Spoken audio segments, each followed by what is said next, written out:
I'm on the main north-south railway in Vietnam, travelling from Hue down to Da Nang. This line runs the length of the country, carrying people and goods up and down every single day. Today the train is pretty packed out. There is not a spare seat, and this particular stretch is considered one of the most scenic. Mountains on one side, sea on the other. You might be able to see some of it out of the window behind me. And when you're sitting here, it all feels very calm and very continuous, but this is also infrastructure. It's part of the system that keeps Vietnam and the broader region moving. And like everything else, it depends on energy. And energy is under pressure at the moment. Rail is actually one of the more stable parts of the transport system.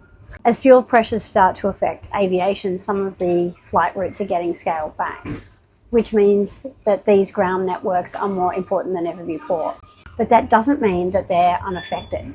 Diesel prices in Vietnam surged to nearly 40,000 dong per litre in March, and that is only about $1.50 US, but in a system like this, fuel can account for up to half of transport operating costs.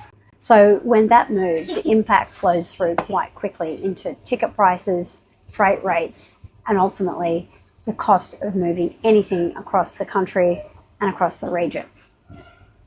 So the train's still running, the network is still functioning, and from the outside, everything appears to be working exactly the way that it should be working, but it's doing so under a different set of constraints. There's more pressure on inputs, more sensitivity to global supply, and a growing need to rethink how these systems can be made less exposed. You can already see that starting to happen. There's more attention on electrification, on alternative energy sources, on infrastructure that can absorb shocks more effectively. Because this isn't just about Vietnam. This line connects into a much larger regional system, which encompasses manufacturing, trade routes, supply chains. All of them depend on reliable movement.